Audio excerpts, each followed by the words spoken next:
নমস্কাৰ বন্ধু বান্ধৱীসকল, মোৰ নাম প্ৰাঞ্জল কুমাৰ শৰ্মা। মোৰ ইউটিউব চেনেল হেল্প অলৱেজ ফুল পুনৰবাৰ স্বাগতম। বন্ধু বান্ধৱীসকল, বৰ্তমান সময়ত পশুপালনৰ ক্ষেত্ৰত চবতকৈ লাভজনক ব্যৱসায়টো বা লাভজনক পশুপালন ব্যৱস্থাটো হৈছে গাহৰি পালন। গাহৰি পালন ব্যৱসায়টো কিয় লাভজনক তাৰ প্ৰথম কাৰণ হ'ল যে গাহৰি বছৰত দুবাৰ পোৱালি দিয়ে। প্ৰথম কথা, আমি 2 মাহ হোৱাৰ পিছতে পোৱালিটো জন্ম পোৱাৰ 2 মাহ হোৱাৰ পিছতে তাক আমি বিক্ৰী কৰিব পাৰোঁ। আৰু 2 মাহ অৱস্থাত তাৰ আমাৰ প্ৰডাকশ্যন খৰচ একদমেই কম, কিয়নো সেই সময়ত বেছিভাগেই মাকৰ গাখীৰ খায়। তৃতীয়তে যে গাহৰিৰ FCR অৰ্থাৎ ফুড কনজাম্পশ্যন ৰেচিঅ'টো বহুত বেছি, অৰ্থাৎ খাদ্যৰ পৰা মাংস যিটো উৎপাদন হয় সেইটোৰ ৰেচিঅ'টো বহুত বেছি অন্য জীৱ জন্তুৰ তুলনাত। তাৰোপৰি গাহৰিৰ পোৱালি এবাৰত 10টাৰ পৰা 14-15টা 16টালৈ আমি পাব পাৰোঁ, যিটো আন জীৱ জন্তুৰ ক্ষেত্ৰত সম্ভৱ নহয়। সেয়ে আৰু গাহৰি পোৱালি বহুত সোনকালে বিক্ৰী কৰিব পাৰি। প্ৰায় 6 মাহমান হৈ যোৱাৰ পিছত আমি তাক মাংস প্ৰাপ্তবয়স্ক হোৱাৰ পিছত তাত আমি বিক্ৰী কৰিব পাৰোঁ। আৰু সহজতে মাংস উৎপাদন বৃদ্ধিৰ কাৰণে আমি ভাল লাভৱান হ'ব পাৰোঁ আৰু বেছি দাম পাব পাৰোঁ। কিন্তু আমি দেখা পাওঁ যে ভাৰতবৰ্ষৰ সকলোতকৈ বেছি গাহৰি মাংস প্ৰচলন হোৱা ঠাইটো হৈছে উত্তৰ পূব ভাৰত বা আমি নৰ্থ ইষ্ট বুলি ক'ব পাৰোঁ। কিন্তু নৰ্থ ইষ্টত ইমান বজাৰ এখন থকাৰ স্বত্তেও আজি অসম বা অন্য 7খন ৰাজ্য আমি কিয় ইমান যোগান ধৰিব পৰা নাই, যাৰ ফলত আজি হাৰিয়ানা আৰু পাঞ্জাৱৰ পৰা আমাৰ বেছিভাগ গাহৰি আহি আছে। তাৰ মূলতে হ'ল গাহৰিৰ প্ৰজাতি। বন্ধু বান্ধৱীসকল, গাহৰি পালনৰ লাভজনক দিশটো নিৰ্ভৰ কৰে গাহৰিৰ প্ৰজাতিৰ ওপৰত। কাৰণ অতি কম সময়ৰ ভিতৰত খৰতকীয়াকৈ আৰু লাভজনকভাৱে যদি আমি কৰিব পাৰোঁ, বৈজ্ঞানিকসন্মতভাৱে যদি কৰিব পাৰোঁ, তেতিয়াহ'লে আমি গাহৰিৰ উন্নত জাত যদি প্ৰতিপালন কৰোঁ, তেতিয়াহ'লে তাক আমি অতি সোনকালে লাভজনক হ'ব পাৰিম। কিন্তু বৰ্তমান অসমত আমাৰ বেছিভাগ কৰি আছে যদিও বহুত ঠাইত এনেকুৱা হৈছে যে আমাৰ জনজাতীয় যিখিনি মানুহ আছে তেওঁলোকে এতিয়াও থলুৱাভাৱে জাতৰ গাহৰি পালন কৰি আছে, যাৰ উৎপাদন খৰচটো ঠিকেই আছে, কিন্তু যিটোৰ আমাৰ যিমানখিনি গ্ৰোথ হ'ব লাগিছিল সিমান গ্ৰোথ নহয়, যাৰ ফলত আমি যিমান ইনকাম কৰিব লাগিছিল সিমান ইনকাম নাপাওঁ। সেই বন্ধু বান্ধৱীসকল, আজি মোৰ এই ভিডিঅ'টোত জৰিয়তে কিছুমান এনেকুৱা প্ৰজাতিৰ বিষয়ে আলোচনা কৰিম যিবোৰ আমাৰ অসমৰ জলবায়ুৰ লগত ধুনীয়াকৈ খাপ খায় আৰু ইয়াৰ আমি উৎপাদন পাব পাৰোঁ। আৰু লগতে ই পশুপালকৰ লগত যোনে প্ৰতিপালন কৰি আছে তেওঁলোকে এই জাতবোৰ পুহিলে তেওঁলোকে অতি লাভজনক হ'ব পাৰে। আহকচোন চাওঁ আমি এনেকুৱা কি জাত আছে গাহৰিৰ, সেই জাতবিলাকৰ বিষয়ে আমি আলোচনা কৰোঁ। আহক বন্ধু বান্ধৱীসকল, গাহৰিৰ প্ৰজাতিবোৰৰ ভিতৰত প্ৰথম প্ৰজাতিৰ যদি নাম লওঁ বা আমি যদি বাহিৰৰ প্ৰজাতিৰ ভিতৰত নাম লওঁ বা উন্নত প্ৰজাতিৰ নাম লওঁ, তেতিয়াহ'লে প্ৰথমে নাম ল'ব লগা হয় হেম্পশ্বায়াৰ। হেম্পশ্বায়াৰ হৈছে অৰিজিনেলি ইংলেণ্ডৰ, আৰু এই হেম্পশ্বায়াৰ প্ৰজাতিবিধ মিডিয়াম ছাইজৰ এটি গাহৰিৰ প্ৰজাতি। আৰু ইয়াৰ চবতকৈ লাভজনক বিষয়টো হ'ল যে এই ব্ৰিডটো ইয়াৰ বডিৰ কোৱালিটি আৰু মাংসৰ কোৱালিটিৰ কাৰণে জনা যায়, আৰু ইয়াৰ মাংসটো খুব ভাল হয়। আৰু লগতে ইয়াৰ পোৱালি দিব পৰা কেপাচিটি বহুত ভাল, আৰু ইয়াৰ মাদাৰিং এবিলিটিটো বহুত ভাল। অৰ্থাৎ মাদাৰিং এবিলিটি বুলি ক'ব গ'লে আমি এইটো ক'ব পাৰোঁ যে যেতিয়া ইয়াৰ পোৱালি জন্ম পায় ইয়াৰ মৃত্যুৰ হাৰটো বহুত কম, পোৱালিৰ মৃত্যুৰ হাৰ বহুত কম, গাখীৰটো বেছি, যাৰ ফলত পোৱালি সুস্থ সবল হয় আৰু আমি বেছিকৈ পোৱালি পাব পাৰোঁ। সাধাৰণতে হেম্পশ্বায়াৰ জাতৰ গাহৰি ক'লা ৰঙৰ হয়, আৰু লগতে কান্ধৰ পিনে প্ৰথম ভৰিলৈ একদম ভৰি তলালৈ এটা বেল্ট, বগা ৰঙৰ বেল্ট এটা থাকে, যিটো একদম কান্ধৰ পৰা গোটেই ৰাউণ্ড হিচাপত এনেকৈ ভৰি তললৈ সমানত থাকে। তাৰোপৰি এই জাতৰ গাহৰিবিধৰ কাণখন ওপৰমুৱাকৈ থিয় হৈ থাকে, আৰু লগতে ইয়াৰ আমাৰ অসমৰ জলবায়ুৰ লগত খুব সহজতে খাপ খায়। আৰু সেয়ে বিভিন্ন চৰকাৰীভাৱে আমাৰ ইয়াত এতিয়া হেম্পশ্বায়াৰৰ লগত ক্ৰছ ব্ৰিডিং কৰাৰ কাৰণে ইয়াত উপযুক্ত বুলি বিবেচনা কৰা হৈছে। সেই বন্ধু বান্ধৱীসকল, আমি যিয়ে হেম্পশ্বায়াৰ জাতৰ গাহৰি প্ৰতিপালন কৰিম বুলি ভাবি আছোঁ, আপোনালোকে হেম্পশ্বায়াৰ জাতৰ গাহৰি প্ৰতিপালন কৰিব পাৰে। হয়, সেইটো ক্ৰছ ব্ৰিডিং কৰিব পাৰে নাইবা অৰিজিন ব্ৰিড কৰিব পাৰে। হেম্পশ্বায়াৰ প্ৰজাতিটোৰ সাধাৰণতে প্ৰাপ্তবয়স্ক মতা হেম্পশ্বায়াৰ এটা প্ৰজাতিৰ প্ৰায় 300 কেজি ওজন হয়, আৰু এটা মাইকী গাহৰিৰ ওজন 250 কেজিলৈ হয়।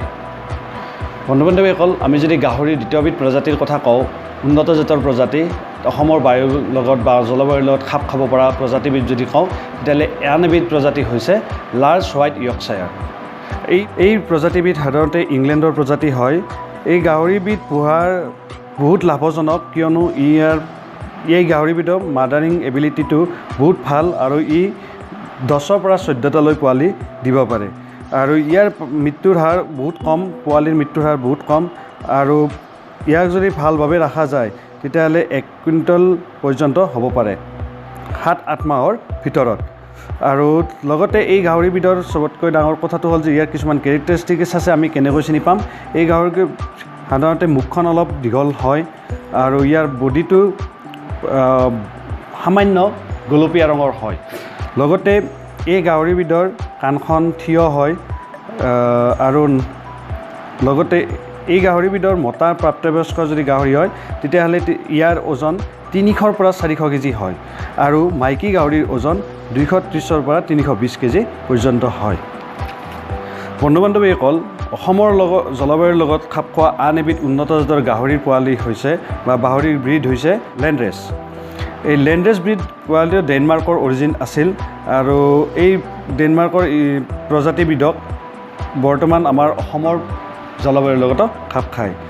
ইয়াৰ চবতকৈ ডাঙৰ কথাটো হৈছে যে কি এই জাতৰ গাহৰিবিধ প্ৰায় দেখাত আমি ক'ব গ'লে লাৰ্জ হোৱাইট ইয়ৰ্কশ্বায়াৰৰ দৰে হয়, কিন্তু সামান্য কিছু পাৰ্থক্য আছে। কেনেকুৱা যে ই মানে দেখাত বগা কালাৰৰ হয় আৰু কিছু লোম মিহি লোম তাৰ গাত থাকে। আৰু ইয়াৰ মুখ কাণ দুখন হেলনীয়া হয় আৰু কাণ দুখনে চকুটো ঢাকি ৰখাৰ দৰে হেলনীয়া হয়। আৰু এই জাতৰ গাহৰিৰ প্ৰাপ্তবয়স্ক মতা গাহৰিটোৰ ওজন 270 পৰা 360 কেজি পৰ্যন্ত হয় আৰু মাইকী গাহৰিৰ ওজন 200 পৰা 320 পৰ্যন্ত হয়। সাধাৰণতে এই গাহৰিয়ে মাইকী গাহৰিয়ে এবাৰত 10 পৰা 14টা পৰ্যন্ত পোৱালি দিব পাৰে। বন্ধু-বান্ধৱীসকল, অসমৰ জলবায়ুৰ লগত খাপ খোৱা আন এবিধ উন্নত প্ৰজাতিৰ গাহৰি হৈছে আমাৰ ডিউৰক। এই প্ৰজাতিবিধ সাধাৰণতে আমাৰ আমেৰিকাৰ প্ৰজাতি আৰু এই প্ৰজাতিবিধ সকলোতকৈ লাভজনক দিশটো হৈছে যে ইয়াক জনা যায় এক্সিলেণ্ট ৱেইট গেইন ৰেট, অৰ্থাৎ ইয়াৰ ওজন সকলোতকৈ বেছি হয় আমাৰ গাহৰি প্ৰজাতিবোৰৰ ভিতৰত। তাৰোপৰি ইয়াৰ লিটাৰ চাইজটো খুব বেছি ভাল আৰু সেয়ে এবাৰত আমি 10টাৰ পৰা 15টা পৰ্যন্ত 16টা পৰ্যন্ত আমি পোৱালি পাব পাৰোঁ। তে এই প্ৰজাতিবিধৰ এটা মানে বডি ষ্ট্ৰাকচাৰ আছে যে মিডিয়াম চাইজৰ হয় এই পোৱালিবিধ আৰু লগতে গাৰ ৰং সামান্য মুগা কালাৰৰ হয়, মুগা হালধীয়া ৰঙৰ এইবিধ হয় আৰু ইয়াৰ ভৰি দুখন খুব জোৰবান হয় আৰু ইয়াৰ মাচুলবিলাক বহুত ভাল হয় আৰু সেই অতি সোনকালে ইয়াৰ প্ৰাপ্তবয়স্ক মতা এটাৰ ওজন 400 কেজি পৰ্যন্ত হয় আৰু মাইকীৰ 350 কেজি পৰ্যন্ত হয়। সেই বন্ধু-বান্ধৱীসকল, অসমৰ জলবায়ুৰ লগত ডিউৰক প্ৰজাতিবিধো আমি সহজে পুহি প্ৰতিপালন কৰি আমি লাভজনক হ'ব পাৰোঁ। গাহৰিৰ উন্নত প্ৰজাতিৰ ভিতৰত নাম যদি ল'ব লাগে আন এটি উন্নত জাতৰ প্ৰজাতি হ'ল চেডেলবেক। এই প্ৰজাতিবিধো ইংলেণ্ডৰে মেইনলি আছিল আৰু এই প্ৰজাতিবিধৰ হেমশ্বায়াৰৰ দৰে দেখিবলৈ প্ৰায় একেই ধৰণৰ, মাত্ৰ এটি সামান্য ডিফাৰেঞ্চ আছে। সেইটো হৈছে কি হেমশ্বায়াৰৰ কেনেকুৱা যে যিটো গলত বা কান্ধত এটা হোৱাইট বা বগা কালাৰৰ এটা পটি থাকে বা বেল্ট থাকে, ইয়াৰ ক্ষেত্ৰতো থাকে, কিন্তু ইয়াৰ কেনেকুৱা যে চেডেলবেক প্ৰজাতি আমি যদি হেমশ্বায়াৰ প্ৰজাতি যদি দেখি পাওঁ সহজতে আমাৰ হয়তো চিনি পোৱাত আমাৰ অসুবিধা হ'ব পাৰে নতুন এজন ফাৰ্মাৰৰ ক্ষেত্ৰত। কিন্তু বন্ধু-বান্ধৱীসকল, আপোনালোকে এটা সহজতে চাব পাৰিব যে হেমশ্বায়াৰৰ যিটো গলৰ পটি সেইটো সাধাৰণতে কি থাকে কান্ধৰ পৰা ভৰিলৈ সমান চাইজত থাকে, কিন্তু চেডেলবেকৰ কেনেকুৱা যে চেডেলবেকৰ এই যিটো বগা পটি থাকে সেইটো গলৰ অংশখিনিত কান্ধৰ অংশখিনিত ক্ৰমান্বয়ে বহল হৈ থাকে মূৰলৈ আৰু ক্ৰমান্বয়ে ভৰিলৈ কমি আহে, অৰ্থাৎ বগা কালাৰটো চেপন হৈ আহে। এই চেডেলবেক কালাৰটো সাধাৰণতে একেই কলা কালাৰৰ হয় আৰু ইয়াৰ কাণ দুখন হেলনীয়া হয়, কিন্তু হেমশ্বায়াৰৰ ক্ষেত্ৰত কি হয় কাণ দুখন থিয় হয় আৰু লগতে ইয়াৰ লিটাৰ চাইজো 12টা পৰা 14টা পৰ্যন্ত হয়। সাধাৰণতে এটা প্ৰাপ্তবয়স্ক মতা গাহৰিয়ে চেডেলবেক গাহৰিৰ ওজন 320 কেজি পৰ্যন্ত হয় আৰু মাইকী গাহৰিৰ ওজন 270 পৰ্যন্ত হয়।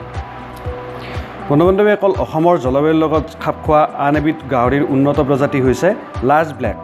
এই প্ৰজাতিবিধ ইংলেণ্ডৰ প্ৰজাতি হয় আৰু ই সম্পূৰ্ণৰূপে ক'লা ৰঙৰ হয় আৰু ইয়াৰ কাণ দুখনো হেলনীয়া আৰু ডাঙৰ হয়। লগতে এই প্ৰজাতিবিধ ক্ৰছ ব্ৰিডিঙৰ কাৰণে যথেষ্ট ভাল আৰু সেয়ে ইয়াৰ মাইকী গাহৰিটোক আমি ব্যৱহাৰ কৰি আমি ক্ৰছ ব্ৰিডিং কৰিব পৰা যায়। সাধাৰণতে ইয়াৰ লিটাৰ চাইজৰ 8ৰ পৰা 10টা পৰ্যন্ত, অৰ্থাৎ ই এবাৰত 8ৰ পৰা 10টা পোৱালি দিব পাৰে সাধাৰণতে প্ৰাপ্তবয়স্ক মতা গাহৰি লাৰ্জ ব্লেক চাইজৰ ব্লেকৰ 300ৰ পৰা 320 কেজি পৰ্যন্ত হয় আৰু মাইকী গাহৰি এটা 250ৰ পৰা 270 কেজি পৰ্যন্ত হয়। বন্ধু বান্ধৱীসকল, গাহৰিৰ উন্নত প্ৰজাতি বুলি ক'ব গ'লে বা আমাৰ অসমৰ জলবায়ুৰ লগত খাপ খোৱা প্ৰজাতিবোৰৰ ভিতৰত আন এবিধ প্ৰজাতি হৈছে ঘুংগুৰু। এই প্ৰজাতিবিধ সাধাৰণতে আমাৰ নৰ্থ বেংগলৰ বা উত্তৰ বংগৰ হয় আৰু এই প্ৰজাতিবিধ সকলোতকৈ লাভজনক দিশটো হৈছে যে ইয়াৰ পোৱালি দিয়াৰ কেপাচিটি লগতে যিবিলাক পোৱালি দিয়ে সেইটো হাই কোৱালিটিৰ হয়, অৰ্থাৎ উন্নত জাতৰ বা ভাল কোৱালিটি স্বাস্থ্যসন্মত পোৱালি ই এবাৰত দিয়ে। সাধাৰণতে ঘুংগুৰু জাতৰ গাহৰিবিধ সম্পূৰ্ণৰূপে কলা হয় আৰু ইয়াৰ মুখখন অলপ চেপেটা টাইপৰ হয় আৰু ই এবাৰত 6টা পৰা 12টা পৰ্যন্ত পোৱালি দিব পাৰে। সাধাৰণতে ঘুংগুৰু জাতৰ গাহৰিবিধ এটা পোৱালি জন্মৰ সময়ত 1 কেজি পৰ্যন্ত হয় আৰু ইয়াৰ উইনিং পিৰিয়ড পাৰ হোৱালৈ প্ৰায় 7 পৰা 10 কেজি পৰ্যন্ত হয়। এই জাতৰ পোৱালি গাহৰিবিধ আমাৰ যিকোনো ভাৰতৰ যিকোনো জলবায়ুৰ লগত ধৰি লওক আমি অতি ঠাণ্ডা, অতি গৰম বা বৰষুণ দি থকা ঠাইত যিয়ে নহওক কিয় এই প্ৰজাতিবিধ ৰখাৰ কাৰণে যথেষ্ট সুবিধা। বন্ধু বান্ধৱীসকল, নিশ্চয় মোৰ এই আলোচনাখিনিৰ পৰা আপোনালোকে নিশ্চয় লাভান্বিত হ'ব বুলি ভাবিছোঁ। যিকেইটা গাহৰিৰ প্ৰজাতিৰ কথা ক'লোঁ আপোনালোকক, এইকেইটা যদি আমাৰ অসমৰ জলবায়ুৰ লগত খাপ খুৱায়, যিসকলে নতুনকৈ গাহৰি প্ৰতিপালনৰ কথা ভাবি চিন্তা চৰ্চা কৰি আছে বা গাহৰি পালনৰ লাভজনক দিশটোৰ কথা চিন্তা কৰি গাহৰি প্ৰতিপালন কৰিম বুলি ভাবি আছে আৰু যিয়ে অলৰেডি থলুৱা জাতৰ গাহৰি পুহি আছে, তেওঁলোকলৈ মই এটাই অনুৰোধ, আপোনালোকে যদি লাভজনক হ'ব বিচাৰিছে তেন্তে এই ভিডিঅ'টোত কোৱাৰ দৰে আপোনালোকে সেই উন্নত জাতৰ পোৱালিবিলাক সংগ্ৰহ কৰি বা ক্ৰছ ব্ৰিডিং কৰি আৰ্টিফিচিয়েল ইনছেমিনেশ্যন কৰি আপোনালোকে এই প্ৰজাতিবোৰৰ পোহক আৰু লগতে গাহৰি প্ৰতিপালন কৰি অসমক সবল কৰি তোলক, আপোনালোকে নিজক সবল কৰি তোলক, যাতে আমি বাহিৰৰ পৰা আমাৰ ইয়াত মাংস অহা বন্ধ হ'ব পাৰে। তেতিয়াই বন্ধ কৰিব পাৰিম যেতিয়া আমাৰ ইয়াত চাহিদা আমি পূৰণ কৰিব পাৰিম, তেতিয়া বাহিৰৰ পৰা অহা অট'মেটিকলি বন্ধ হৈ যাব। সেই বন্ধু বান্ধৱীসকল, মোৰ ইনফৰমেশ্যন ভিডিঅ' আপোনালোকলৈ মই দি দিলোঁ, এটা এডুকেশ্যনেল ভিডিঅ' দি দিলোঁ। ইয়াৰ ফলত আপোনালোকে লাভৱান হ'ব বুলি ভাবোঁ। যদি ভিডিঅ'টো ভাল পায় তেতিয়াহ'লে প্লিজ লাইক, শ্বেয়াৰ আৰু ছাবস্ক্ৰাইব কৰিবলৈ নাপাহৰিব আৰু আগলৈ এনেকুৱা আৰু ভিডিঅ' মই আপোনালোকৰ কাৰণে লৈ আহিছোঁ, নিশ্চয় চাই থাকিব। ধন্যবাদ।